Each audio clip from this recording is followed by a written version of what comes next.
Il faut être un peu agile et réactif aujourd'hui. Et la société change vite, les choses changent vite. Et puis, je suis convaincue qu'on progresse quand on est dans un écosystème aussi interdisciplinaire, pas que des experts de sa branche, mais aussi d'autres expertises qui viennent, qui entrent dans la discussion, dans la réflexion. Et c'est inspirant. Et je suis convaincue aussi que c'est la clé de l'innovation, ça.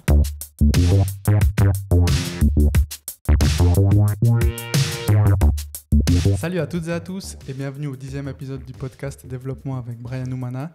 Mon but est de rencontrer des personnes qui performent dans leur domaine.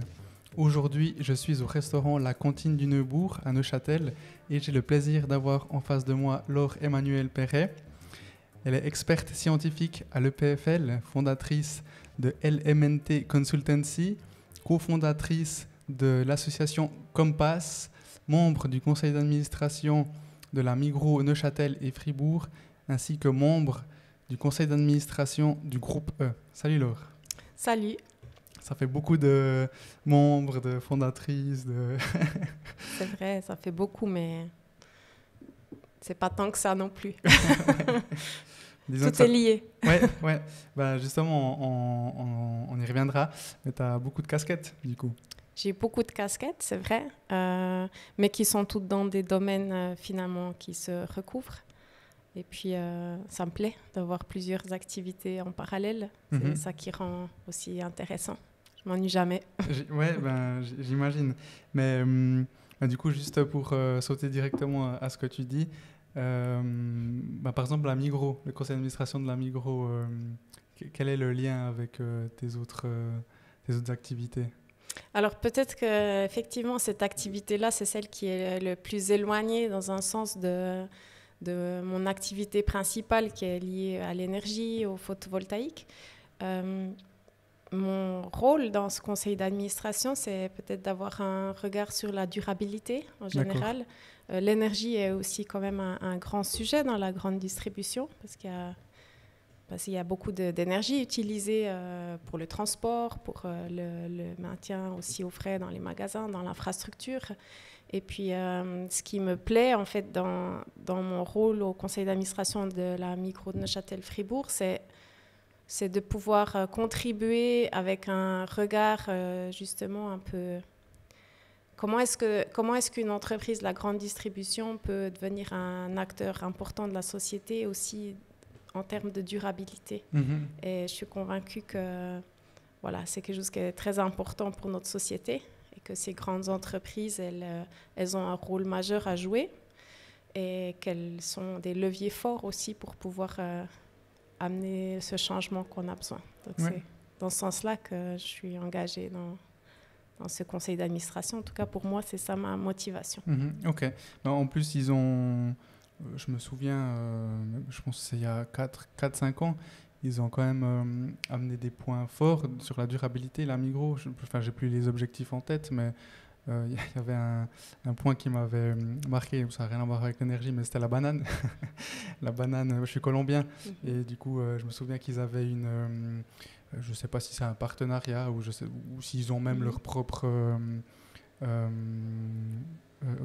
leur propre champ de bananes en Colombie, et tout est durable, responsable, et donc c'est vrai que ils jouent un rôle important sur la durabilité. Ils jouent un rôle important, c'est vrai que ça fait partie complètement de la stratégie, pas que de la coopérative Neuchâtel-Fribourg, mais de la fédération. Donc au niveau national, pour toutes les coopératives de la Migros, il y a une stratégie très forte qui est mise en place en termes de durabilité. Même la Migros était reconnue comme l'entreprise la plus active dans ces questions-là en Suisse. Mais mine de rien, on peut toujours faire mieux, on peut toujours progresser, rechallenger aussi ce qui est mis en place, parce que la durabilité, ça veut dire beaucoup de choses. Il y a l'environnement, mais c'est aussi comment est-ce qu'on fait qu'une entreprise puisse rester durable aussi dans le temps, économiquement, comment est-ce qu'elle peut être profitable tout en étant aussi résiliente et capable de surmonter les crises comme celle qu'on a avec du Covid, ou la pénurie, peut-être qu'il y a certaines entreprises aussi qui souffrent de ça déjà. Et pour moi, c'est ça la durabilité. C'est de considérer dans son ensemble comment une entreprise elle peut durer dans le temps, rester profitable, mais pas au détriment des ressources qu'on a, pas au détriment de la planète, pas au détriment de la santé aussi des citoyens. La pérennité responsable. Exactement. Ok. Alors je vais juste, avant qu'on continue, te présenter ou plutôt présenter un peu les entreprises et après tu pourras sans doute rebondir. Donc toi tu es à la base docteur en chimie et tu as, selon mes recherches, plusieurs post-doctorats. Donc tu es experte des technologies photovoltaïques pour l'intégration au bâtiment. Tu continues à faire de la recherche à l'EPFL. Tu as fondé LMNT Consultancy, qui est un bureau de conseil et d'accompagnement spécialisé dans la transition énergétique. Co-fondé l'association Compass, et donc j'avais déjà parlé avec un des cofondateurs, qui est un organisme qui veut faciliter l'accès à la technologie à travers l'art, ou simplement, comme me l'a dit Lat, qui milite pour un monde meilleur. Et depuis 2020, tu as rejoint donc ces deux conseils d'administration. Et moi, en faisant mes recherches, donc, je me posais une question, après avoir vu tout ce que tu fais, tout ce que tu as fait. Je me demandais qu'est-ce qui t'a poussé à lancer ces entreprises, à entrer dans les conseils d'administration et à être aussi active, en fait. Je pense que c'est quelque chose que j'ai jamais planifié. Je me suis jamais dit un jour je créerai mon entreprise. Ça faisait pas partie tellement de mes perspectives. J'ai fait de la chimie, effectivement, doctorat, post-doctorat, donc j'étais plutôt dans un parcours académique. Et puis après, un peu, c'est des concours de circonstances qui ont ensuite fait mon parcours. Tout d'abord, de passer de la chimie au photovoltaïque, ça a été quand même un grand changement parce qu'on passe de la chimie à la physique. C'est pas du tout le même domaine que celui que j'avais étudié. Et puis déjà, en fait, ce premier changement, il est venu d'une envie de passer de la recherche très fondamentale que je faisais avant à quelque chose d'appliqué. Aussi à chercher le sens, en fait, de mon activité. Comment est-ce que j'avais envie d'apporter quelque chose à la société. Alors c'est sûr que la recherche fondamentale, elle est très importante, mais à un moment donné, en fait, j'avais besoin un petit peu d'être dans le plus concret, on va dire, que les perspectives ne soient pas des applications à 20 ans, mais un peu plus proches. Et puis par un concours de circonstances, il s'est avéré que Christophe Balif, qui était professeur à l'université de Neuchâtel et puis maintenant à l'EPFL, et c'est aussi le directeur du centre photovoltaïque du CSEM, cherchait à ce moment-là quelqu'un qui puisse un peu développer l'activité dans son groupe de photovoltaïque sur la partie des panneaux solaires. Il y avait beaucoup d'activités à Neuchâtel sur la fabrication des cellules solaires, sur les technologies liées à la cellule, mais quand on met des cellules ensemble pour faire un panneau solaire, à ce moment-là, il y avait un peu moins d'activité. Donc il m'a engagée pour monter cette activité, créer un groupe de chercheurs là, autour de cette activité. Et puis là, on a travaillé beaucoup sur les questions de la fiabilité des panneaux solaires, comment faire qu'ils durent plus longtemps dans le temps. Et aussi très vite sur la question de l'intégration de ces panneaux solaires dans le bâtiment, notamment liées à toutes les contraintes qu'on a ici au patrimoine. Comment est-ce que finalement on passe du panneau solaire à l'élément de construction. Donc ça a été déjà un peu un hasard en fait finalement de partir dans cette branche-là. C'est pas quelque chose que je connaissais réellement avant. Et puis après, c'est créé le centre photovoltaïque en 2013 au CSEM, que j'ai rejoint comme chef de secteur. On a continué de développer cette activité-là. Alors au CSEM, on était déjà encore plus près de l'application qu'à l'EPFL, parce que le CSEM a comme objectif le transfert technologique. Donc comment est-ce qu'on fait que ces technologies qu'on développe, dont on fait des prototypes au laboratoire, ça devienne des vrais produits industriels. Et puis j'ai fait ça pendant 5 ans. Et puis, après 5 ans, j'avais envie de contribuer encore d'une autre façon. à l'implémentation des énergies renouvelables, aux questions de la durabilité en général. Et puis c'est à ce moment-là que j'ai rencontré Lats Chladni et Raphaël Pizzera, qui sont les fondateurs de l'agence de communication Inox. Et puis on a eu beaucoup de discussions ensemble des enjeux actuels, de la technologie, de la communication. Et on s'est retrouvés avec beaucoup de questions communes. Et puis on a décidé un jour de dire, bon, allez, on crée une association qui s'appelle Compass. Et puis dans cette association, on a envie de réaliser des projets très concrètement qui permettent de parler de ces technologies qu'on choisit comme étant prometteuses pour la société. Et puis on essaie d'en parler différemment, de façon plus émotionnelle, en utilisant le moyen artistique. Et c'est comme ça qu'on a créé Compass, donc de nouveau un peu au fil de rencontres et de discussions. Et ton bureau, du coup ? Et puis mon bureau de conseil, un peu de la même façon, je me suis rendu compte que déjà au CSEM, on avait beaucoup de contacts avec des architectes, avec des entrepreneurs du milieu de la construction qui souhaitaient intégrer le solaire au bâtiment, mais qui ne savaient pas trop finalement comment s'y prendre. Et puis... c'est en fait un peu pour répondre à cette demande-là que j'ai créé Element, qui est plus un bureau de conseil, donc ce n'est pas du développement technologique comme le fait le CSEM. Et avec l'envie d'accompagner ces projets, parce que trop souvent, j'ai vu aussi des projets dont le solaire était souhaité en fait, dès le départ, mais par manque finalement de connaissance vraiment de ces technologies ou du réseau qui doit être impliqué dans ces réalisations. Les projets n'aboutissaient pas. Et puis je me suis dit, non, je n'ai plus envie en fait, que ces projets n'aboutissent pas alors que les gens ont envie de faire.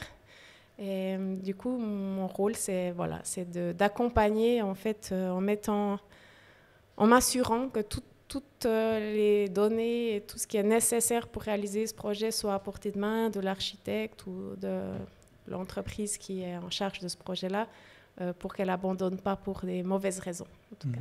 Ok. Ce que je trouve beau, c'est en fait, tu as dit qu'à un moment donné, tu avais besoin de plus que de faire de la recherche. Mais la recherche est déjà quelque chose de très important. Et concrètement, quand tu fais de la recherche, en tout cas la recherche que toi tu faisais, tu milites déjà pour un monde meilleur.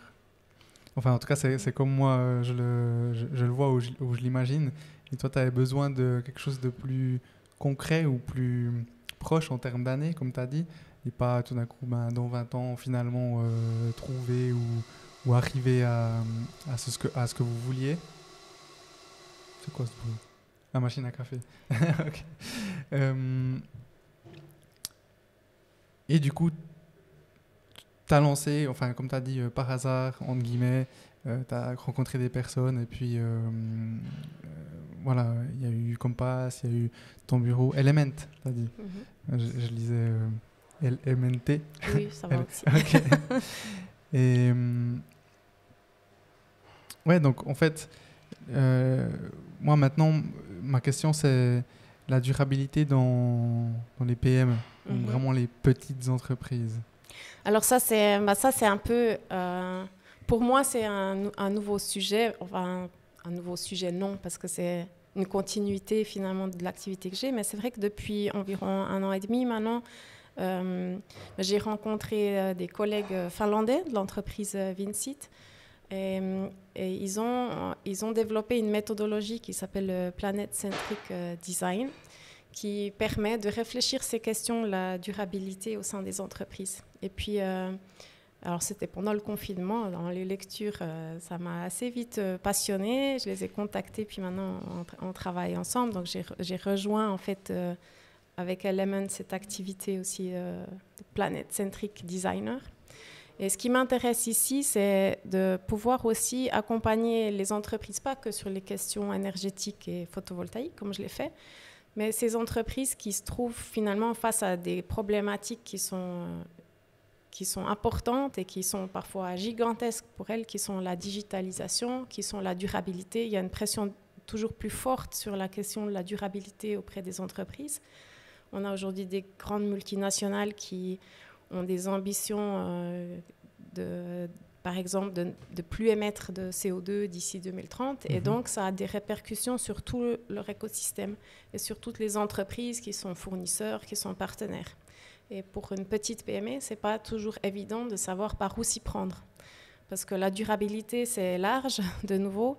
Ce n'est pas qu'une histoire de CO2, c'est aussi une histoire économique, c'est aussi une histoire de ressources humaines, comment on gère une entreprise différemment. Et puis, avec du coup, mes collègues de Planet Centric Design, on organise des workshops qui en fait permettent d'accompagner ces entreprises à établir des feuilles de route pour mettre des actions très concrètes en place. Donc il y a plusieurs étapes en fait dans lesquelles on n'amène pas de réponse, c'est toujours c'est co-créé, donc c'est des discussions et ça se fait avec les entrepreneurs, bien sûr, mais d'établir déjà quelle est la situation actuelle, quel est l'objectif qu'on souhaite atteindre, et puis à partir de là aussi d'identifier quelles sont les actions qu'on peut avoir qui ont un grand impact sur l'environnement ou sur d'autres aspects économiques peut-être de l'entreprise, et puis de pouvoir établir comme ça avec eux une feuille de route, et puis voilà, de pouvoir être dans l'action et pas seulement subir en fait des changements et puis être un petit peu désemparé par savoir comment s'y prendre, et aussi s'assurer que les décisions qu'on prend et les actions qu'on met en place, elles ont un vrai effet, d'arriver à mettre des priorités aussi sur certaines actions, et ce n'est pas toujours les mêmes selon les entreprises et leur activité.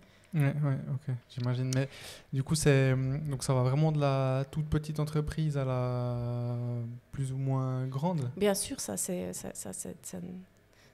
la taille de l'entreprise n'a pas d'importance. Alors pour l'instant, on a travaillé plus avec des PME, mais on a aussi travaillé avec des grands consortiums d'une quinzaine d'entreprises qui travaillent sur des projets communs et qui essayent d'établir des feuilles de route communes. Donc on a aussi accompagné des plus gros projets. Ok. Et tu as cité comme ça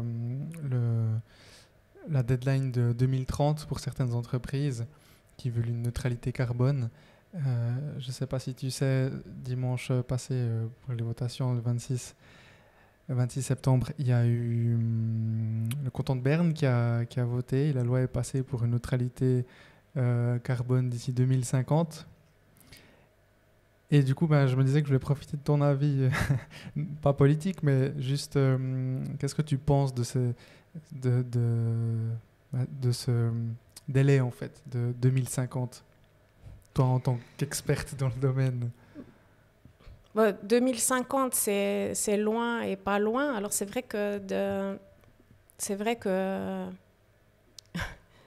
côté, je me dis c'est pas assez ambitieux de se dire qu'on doit de se donner le temps jusqu'à 2050. Moi, c'est ce que je me dis, mais de manière vraiment comme ça, quoi, spontanée. Alors, ce qui est important, c'est la transition. L'objectif, il est très clair, et puis quelque part, c'est super important d'avoir un objectif qui est fixé dans le temps. Ce qui est important aussi, c'est la transition, et peut-être que ça ira plus vite, peut-être. J'ai un peu des doutes que ça aille plus vite, mais on ne sait jamais, parce que les choses changent quand même beaucoup. En fait, ces dernières années, les choses ont beaucoup changé. Ce qui est le plus important, c'est de se mettre en mouvement et puis de le faire vraiment, et de le faire de façon courageuse et ambitieuse. Et on voit, il y a des entreprises qui se mettent des objectifs pour 2030, et puis ça, c'est encourageant, et c'est aussi rassurant. Et puis, d'un point de vue global, en fait, 2050, de toute manière, on n'a pas le choix.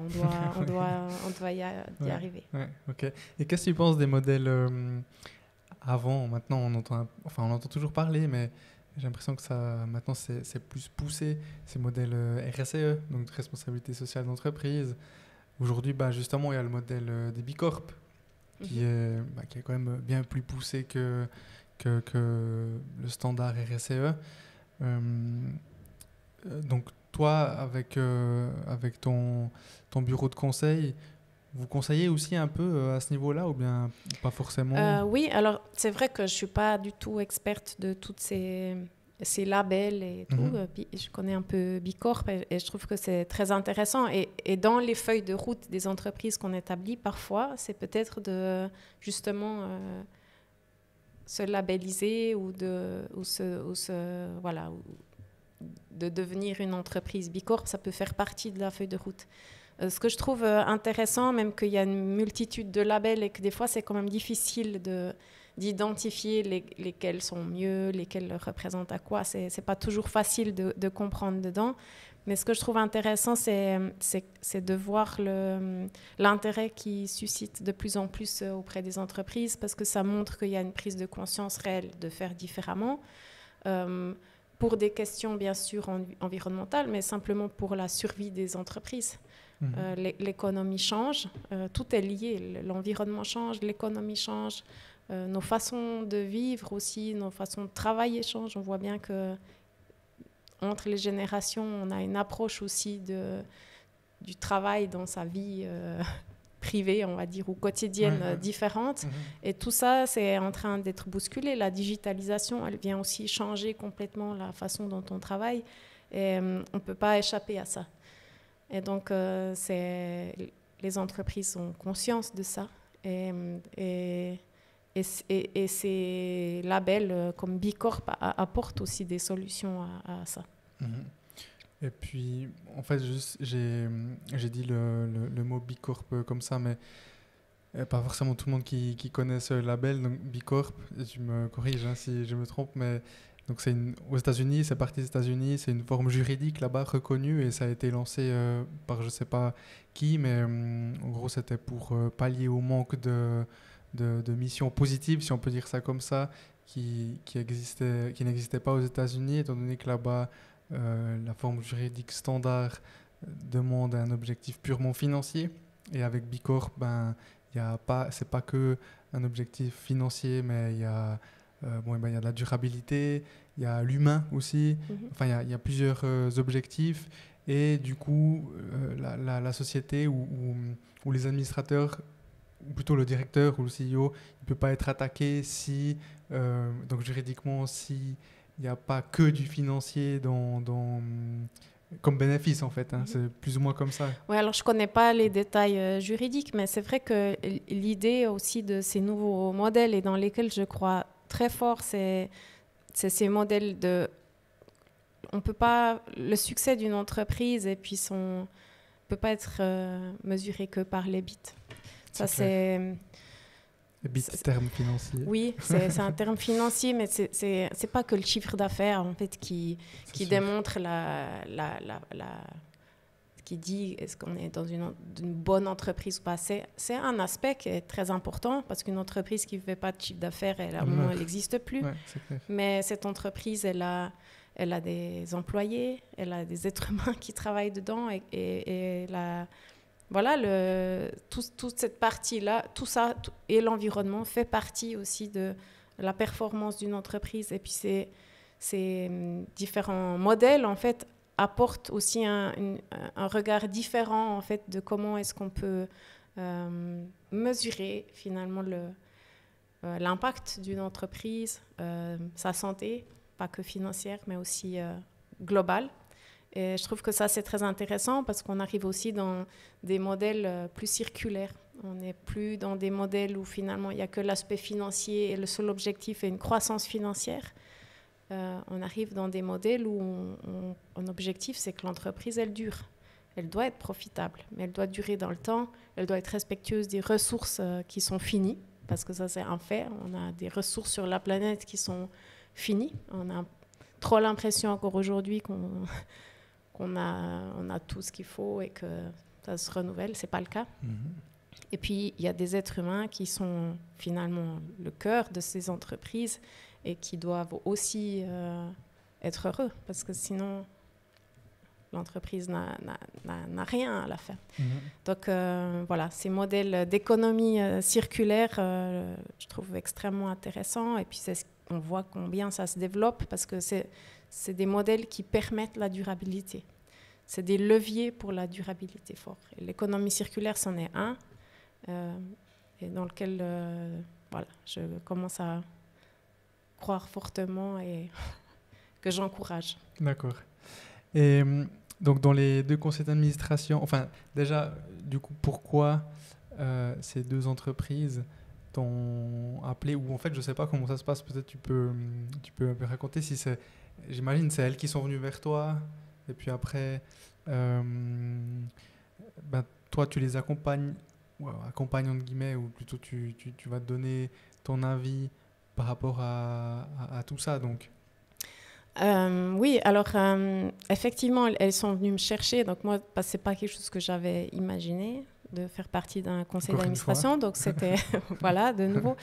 Ils sont venus me chercher. Pourquoi? C'est plutôt à eux qu'il faudrait poser la question. Mais peut-être, bon, pour le groupe E, c'est vrai que c'est un domaine qui est l'énergie, qui est un domaine que je connais quand même bien, même si j'en connais finalement qu'une partie très spécifique et que j'en apprends encore beaucoup sur l'énergie tous les jours. La Migros, c'est un peu différent. J'étais peut-être un peu plus surprise finalement parce que la grande distribution, ça n'a rien à voir finalement avec mon activité professionnelle.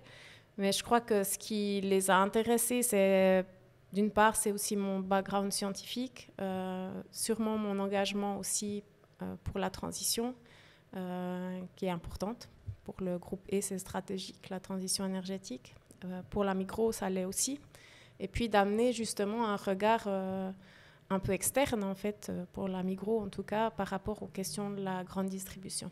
Et de pouvoir venir challenger un peu certains aspects. Je suis parfois assez critique de la grande distribution. C'était aussi très transparent dans les discussions avec eux, en disant je vais faire mes courses à la Migros, mais j'aime aussi aller chez le producteur en direct.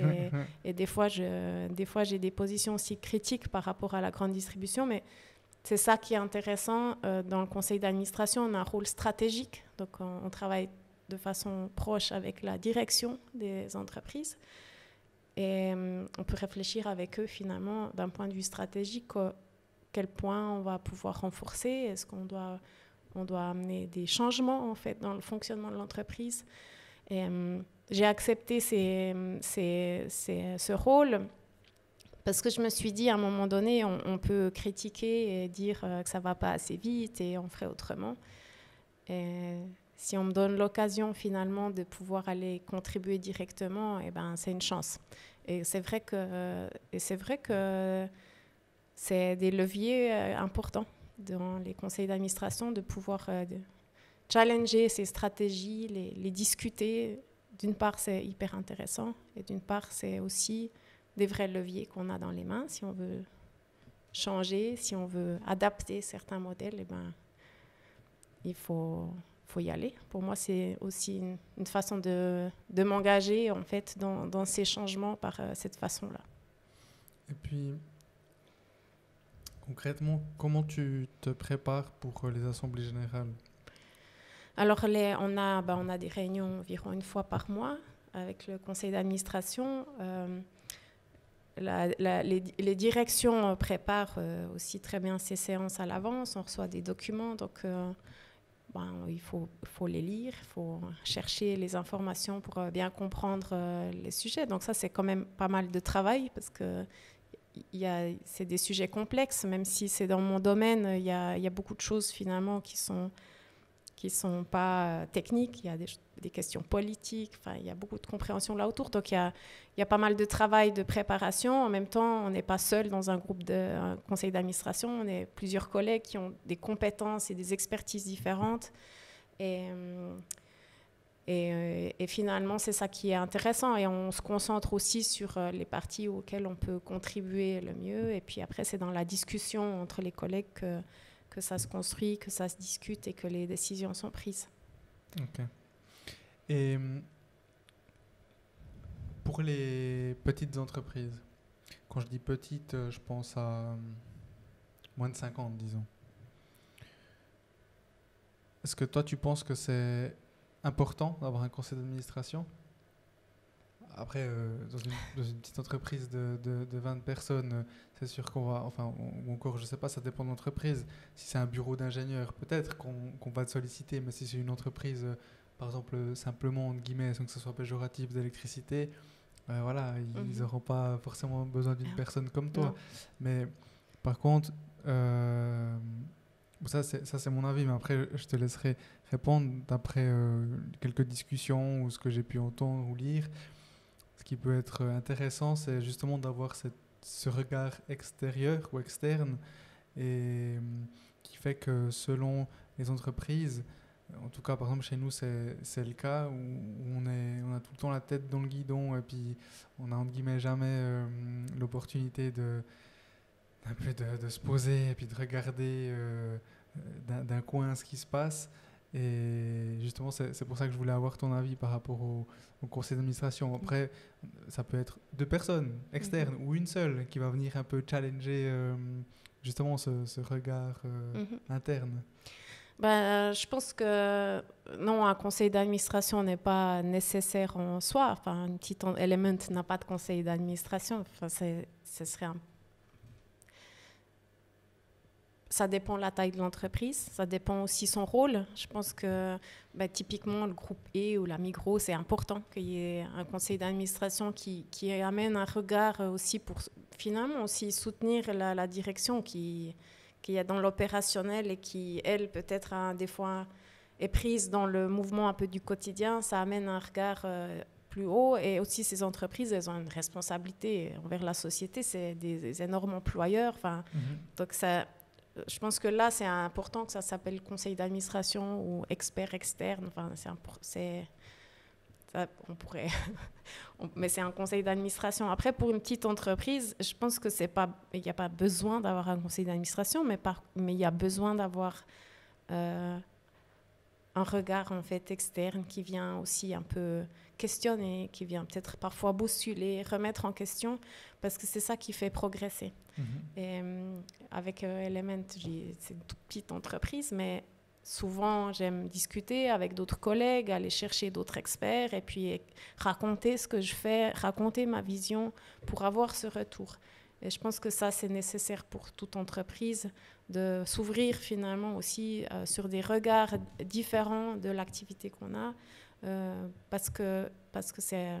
voilà, il faut être un peu agile et réactif aujourd'hui. Et la société change vite, les choses changent vite.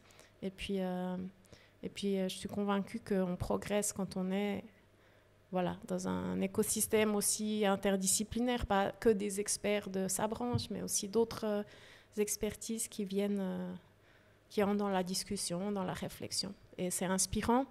Et je suis convaincue aussi que c'est la clé de l'innovation, ça. Et donc toi, avant d'entrer dans ces conseils d'administration, tu avais déjà accès à beaucoup d'experts dans ton domaine, mais comment tu as fait pour avoir un regard justement, peut-être en termes de management pour Element comment tu as recherché ces personnes, comment tu as cherché la discussion, donné comme tu l'as dit, c'est pas pertinent pour toi d'avoir un conseil d'administration. Mais en l'occurrence, il faut quand même que tu aies cette personne ou ce groupe qui vienne te challenger.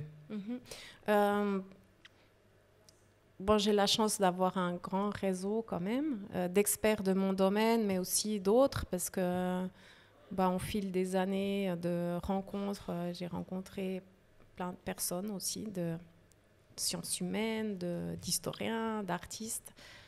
Des personnes avec qui aussi j'ai des liens d'amitié, des liens de confiance. Et puis, c'est comme ça que je trouve finalement aussi toutes ces ressources, des personnes qui sont inspirantes. Pour moi, ça, c'est souvent la clé. Ouais. Et dont j'ai envie de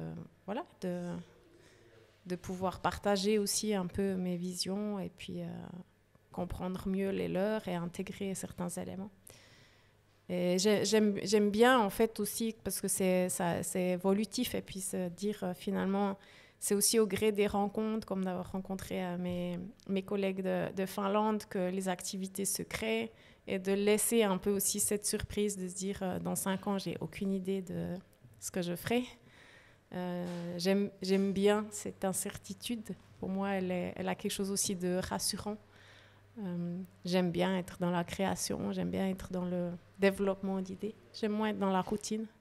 Ok. Et puis, mais je sais que cette évolution-là, elle se fait toujours par des rencontres. Et c'est vrai que je cherche ça aussi. Ok. En tout cas, on voit que tu aimes moins être dans la routine avec toutes les activités que tu fais. Et puis, la différence de tes tâches ou de ce que tu fais entre Laure qui est dans un conseil d'administration et Laure qui est qui conseille via Element, quelle est cette différence fondamentale? Parce que tu vois, dans les deux cas, tu conseilles en fait. Oui. Désolé pour le bruit. Pas de problème. Non, je dirais que dans le conseil, il n'y a pas de grande différence. La différence, elle est dans la responsabilité. En étant au sein d'un conseil d'administration, j'ai une responsabilité forte pour l'entreprise, juridique aussi. Dans Element, bien sûr que je suis responsable de ce que je donne comme conseil, mais là, j'ai un rôle qui est plus c'est plus de co-créer ensemble, c'est plus d'amener finalement des outils, parce que c'est des méthodologies, des outils en fait qui permettent de pouvoir construire ensemble.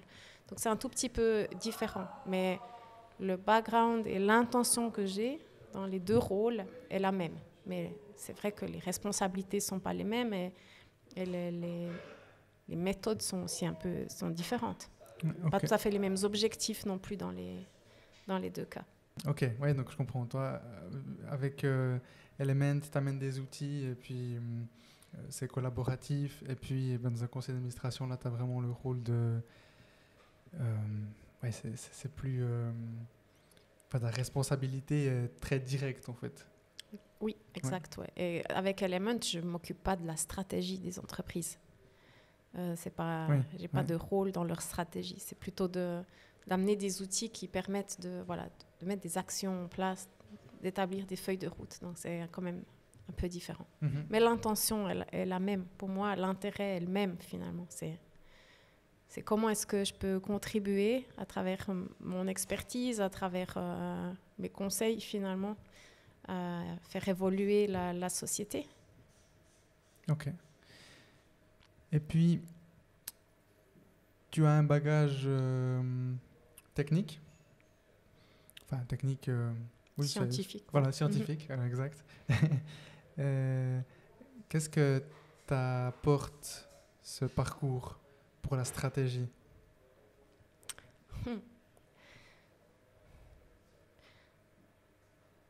Alors, c'est un petit peu différent peut-être pour ça dépend un peu des sujets. Quand on est dans des sujets techniques, mon background scientifique et technique m'apporte beaucoup dans le sens que c'est des technologies que je comprends, que je maîtrise. Quand on est dans des autres domaines qui sont plus éloignés de la technique, peut-être que c'est la rigueur scientifique, c'est l'analyse, quand on fait des sciences, finalement, moi j'ai fait de la chimie, mais c'est vrai pour tous les domaines scientifiques, finalement. On apprend à analyser, on apprend à rapporter, on apprend à avoir une lecture critique, à chercher les informations, à trouver les sources des informations. Donc je pense que c'est peut-être un savoir-faire après, en fait, qui me sert, c'est sûr, mais de façon un peu indirecte. Oui, d'accord. Ouais, mais je te posais la question parce que j'ai un ami qui bosse dans une immense entreprise que je ne vais pas citer de consulting. Et lui, il est ingénieur, je crois que c'était en télécommunication de l'EPFZ. Et maintenant, il fait...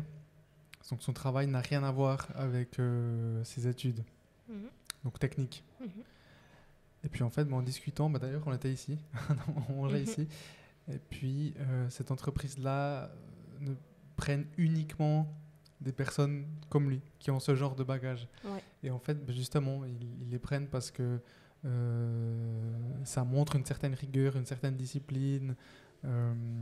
Après, il n'a pas fait de recherche. Enfin, oui, il a fait un master, donc il y avait une partie de recherche. Mais ouais, je te posais la question parce que du coup, c'est la partie en fait éducation, donc université, école, qui m'intéresse, où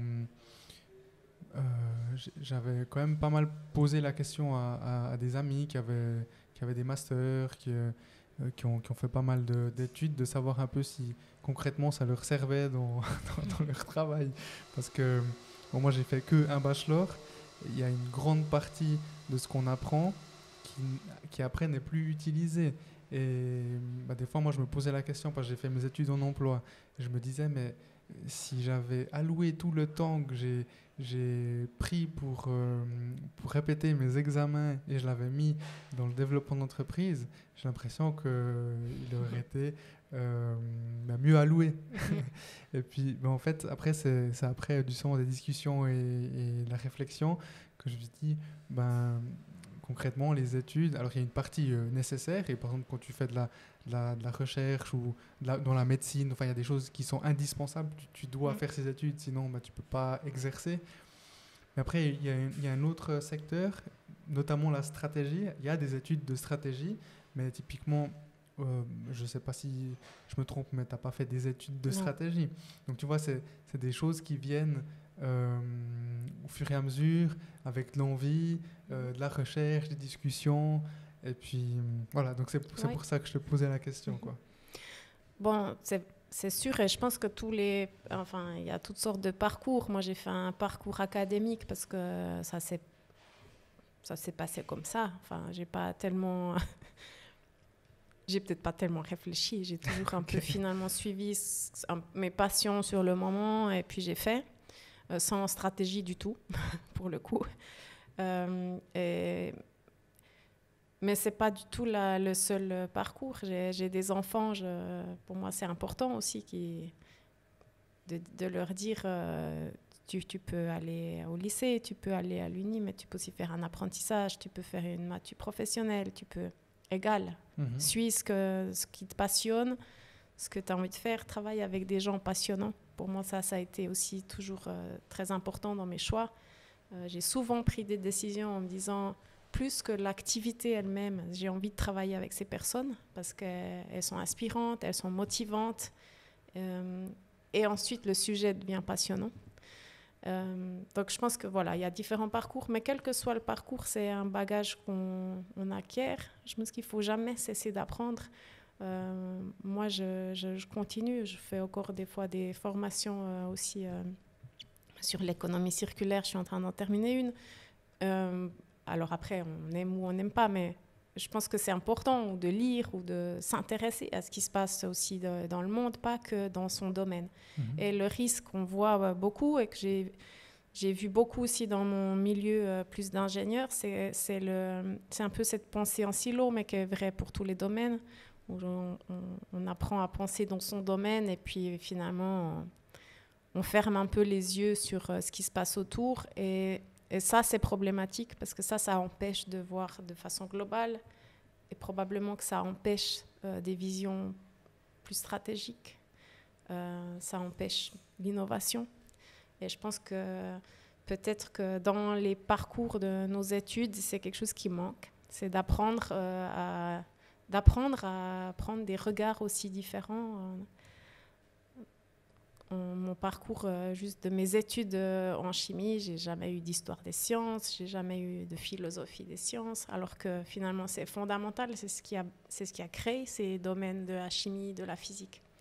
Et pour moi, ça c'est un regret, et j'espère que un jour ça entrera beaucoup plus dans le cursus, parce que cette connaissance un peu globale et surtout cette vision de se dire qu'on est complémentaires dans ces domaines, c'est clé. Pour moi, c'est clé. Ok. Peut-être qu'un jour tu apporteras une pierre à cet édifice de l'éducation. Je crois pas que ça fait pas partie de mes plans, mais comme beaucoup d'autres choses.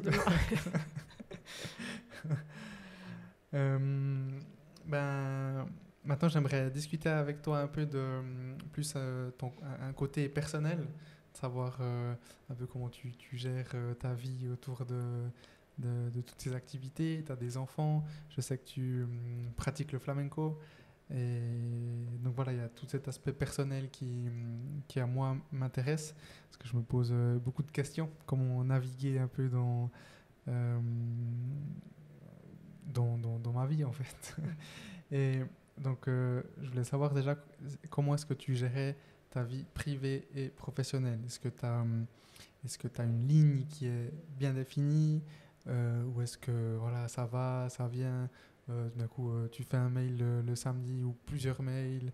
Voilà. Alors ça, c'est un peu dépendu des moments et des activités. C'est vrai que depuis que j'ai quitté le CSEM, qui était quand même une grosse charge de travail, ma volonté a aussi été de retrouver peut-être un équilibre qui me correspondait mieux entre ma vie de famille. J'ai 3 enfants, entre mes passions qui sont mes priorités. Ça, c'est clair. J'adore mon travail, mais ma priorité, c'est pas mon travail. C'est ta famille et tes passions. C'est ça, mais en fait, c'est un tout. Mais s'il manque un bout, ça va plus. Ça donne moins de goût à l'autre. Donc, j'ai beaucoup d'activités, mais tout le monde me dit toujours, mais comment tu fais En fait, j'ai du temps. Je fais pas 10 000 choses non plus. C'est des activités qui sont toutes quand même très focalisées sur les mêmes thématiques, sur les mêmes objectifs. Et puis c'est vrai que je ne suis pas du tout débordée de travail, j'ai du temps. Et j'ai envie d'avoir du temps et je fais très attention de garder ce temps, de pouvoir avoir des après-midi de congé, de m'organiser comme je veux. C'est aussi pour ça que je me suis mis à mon compte. C'est que pour moi, c'était important aussi de pouvoir gérer ça comme je veux. J'ai 3 enfants qui sont maintenant grands, hein, des adolescents, mais ça ne veut pas dire qu'il n'y a pas besoin de temps. La qualité du temps est importante, de celle qu'on passe ensemble, la disponibilité. Et puis, oui, c'est vrai, j'ai une passion qui est le flamenco. Et pour moi, c'était aussi de pouvoir me dire, cette passion-là, je n'ai pas envie de pouvoir l'exercer seulement à la fin de journée quand j'ai fini mon travail. J'ai envie des fois de pouvoir commencer avec ça. Et que ça soit la partie centrale de la journée. Me dire, il n'y a pas de raison que ce ne soit pas possible de le faire. Donc voilà, j'ai mis un peu en place un écosystème qui permet ça. Alors il y a des périodes où c'est des fois un peu plus difficile de garder cet équilibre, mais sinon, non, j'apprécie ça. Et voilà, la valeur du temps qu'on a, j'ai aussi découvert ça, la valeur que ça a d'avoir du temps, d'avoir des moments où on n'a rien à faire. Et rien à faire pour toi, ça veut dire quoi? Rien à faire, c'est pouvoir lire, c'est pouvoir aller se balader, de pas être tout le temps en se disant j'ai un rendez-vous dans une heure, il faut encore que je fasse ce mail, ce soir il faut que je finisse ça. Ça c'est vrai que je veux plus. Ça arrive bien sûr, mais je veux plus que ça soit la normalité. Ça a été pour toi? Ça a été par moments, ça a été, ça a été. Mais pour moi, c'est pas épanouissant. C'est aussi un facteur de démotivation à la fin d'être toujours pris dans une contrainte finalement où je me sens plus libre. J'aime me sentir libre de décider à quel moment j'ai envie de faire les choses et dans quelle densité. Mais c'est vrai que ça demande un petit peu de savoir dire non à certaines choses, de discipline. Et puis, après, ce qui est, à mon avis, aussi important de mettre en évidence, tu as dit que c'est aussi pour ça que tu voulais créer Element, donc avoir cette indépendance. Mais après, quand on est indépendant, mais on dépend de clients, par exemple. Mais c'est vrai que justement, faut savoir, comme tu l'as dit, bien s'organiser et faire en sorte... En fait, il faut savoir dire non. pour pouvoir... Oui, il faut savoir dire non, il faut aussi savoir dire oui au bon moment, parce que c'est sûr que d'être indépendant, il y a un risque financier. Enfin, ça change radicalement que d'être employé. Le salaire tombe bas tout seul à la fin du mois. Donc, il y a des risques qui sont différents, mais il y a une immense liberté aussi. C'est vrai que maintenant, je ne reviendrai pas en arrière parce que voilà, j'apprécie ça, mais ça demande de porter cette responsabilité qu'on ne porte pas forcément quand on est employé d'une entreprise. Ok. Et puis, le flamenco, du coup, dans ta vie, c'est quelque chose d'important? Ouais, pour moi, c'est important, c'est une passion. Je dis souvent que si je pouvais faire que ça, je ferais que ça. Okay. Non, je ne pourrais pas faire que ça, mais je pourrais... En tout cas, en faire plus. Ça compte beaucoup pour moi. Ça compte beaucoup parce que c'est... ouais, j'y trouve beaucoup de choses dans le flamenco. Donc, je le danse. Donc, déjà, physiquement, c'est... Bon, voilà, c'est déjà une sorte de sport. Oui. Et puis, surtout, voilà, je suis très touchée, en fait, par cette musique, par ces chants, par ce qu'elle raconte, par... les émotions qu'elle permet aussi d'exprimer. Pour moi, c'est une façon aussi d'exprimer, d'expression qui est par le corps, par la musique, de dire des choses que je ne sais pas dire en fait avec les mots, ou qui sont... Voilà, donc c'est de l'art. C'est de l'art. Et le flamenco, on dit même que c'est un art de vivre. Oui. Et tu le pratiques combien de fois par semaine? Alors, je suis plusieurs fois par semaine, presque tous les jours. Ouais, ok. Et je suis des cours. Je donne aussi parfois quelques cours. Et puis, sinon, je pratique pour moi. J'ai installé un petit studio de danse. Ouais. Et puis, la classe. J'essaye de faire presque tous les jours. Ouais, d'accord. Je te posais cette question parce que c'est justement, ça fait un peu partie de cette espèce de balance. Et puis, moi, j'ai eu un petit moment, justement, quand je faisais mes études en emploi, où j'ai commencé un peu à délaisser le sport et je sentais que... Moi, j'ai besoin de sport pour me sentir bien, pour fonctionner correctement, j'ai besoin de sport. Et puis, pas si longtemps que ça, en fait, j'ai décidé que comme tu as dit, tu as la famille et tes hobbies qui sont une priorité. Bon, avec le travail, c'est un tout. Et moi, je me suis dit que sans le sport, je fonctionne pas bien, donc ça doit être une priorité. En plus, je me dis que c'est pas possible que je ne puisse pas prendre 45 minutes, 1 heure par jour pour faire du sport. Ouais. Donc voilà, c'est pour ça que je voulais un peu savoir comment tu gérais, et puis combien de fois par semaine. Ouais. Donc voilà. Et puis, est-ce qu'il y a des livres, donc tu as dit quand tu n'as rien à faire, tu lis. Est-ce qu'il y a des livres que tu recommandes, que ça soit, tu as parlé de l'économie circulaire, ou que ce soit dans l'énergie ou la stratégie? Tu as des livres que tu recommandes à des personnes ou que tu recommanderais? Bon, j'avoue que dans mes lectures de loisirs, je ne lis pas des livres de stratégie énergétique. D'accord, ok.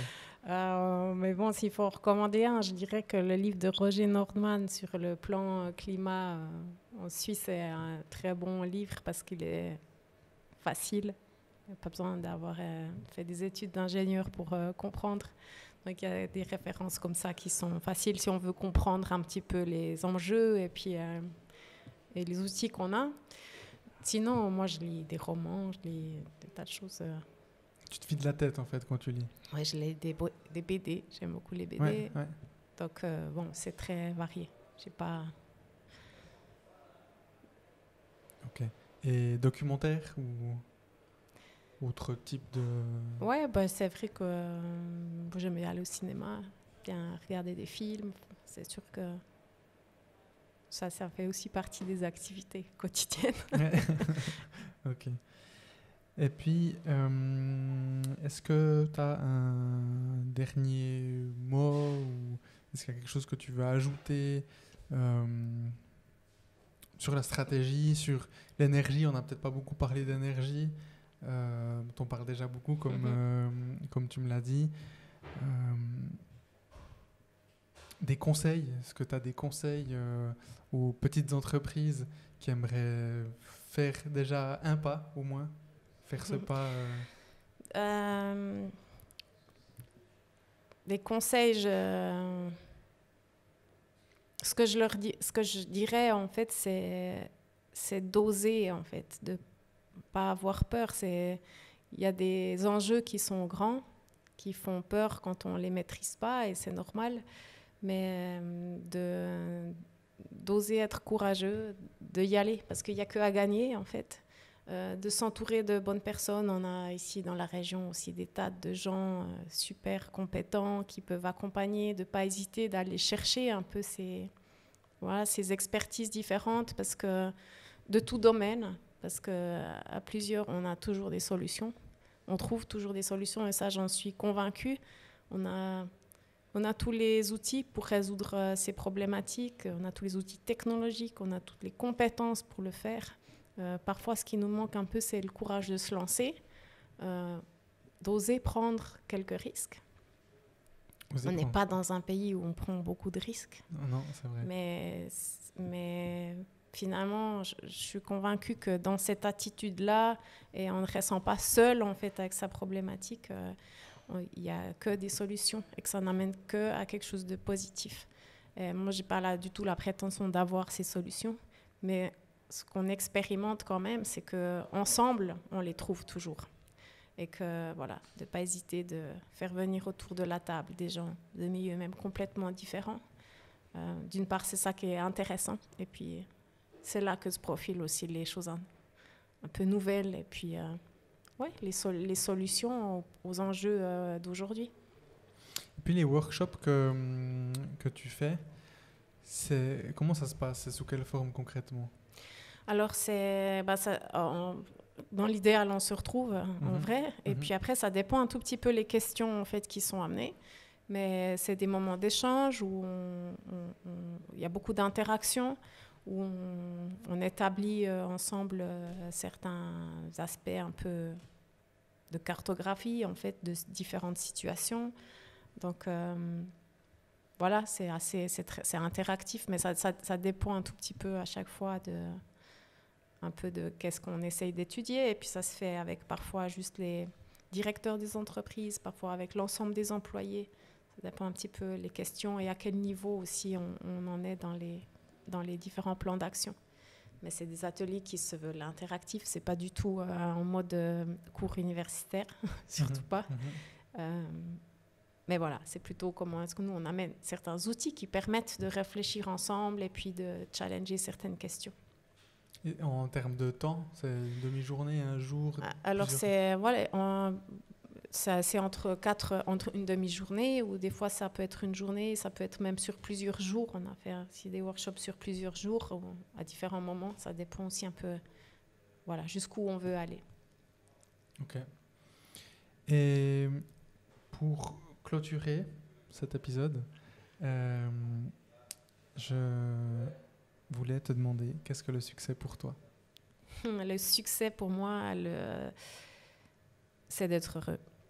Le succès, c'est d'être heureux. Mon succès à moi, c'est d'être heureuse. C'est que mes enfants soient heureux. Et voilà, je crois que ça part de là, le succès. Ok. Et bien alors, merci beaucoup. Tu as parlé du temps avant, de la valeur. Et du coup, je te remercie d'avoir pris le temps. Avec plaisir. Pour cette conversation. Je voulais aussi remercier le restaurant, la cantine du Neubourg. C'est la première fois que je le fais ici. Et ça va potentiellement continuer à être un lieu. Après, il y a eu un peu de bruit. Nos amis cuisiniers sont dans la cuisine. Donc voilà.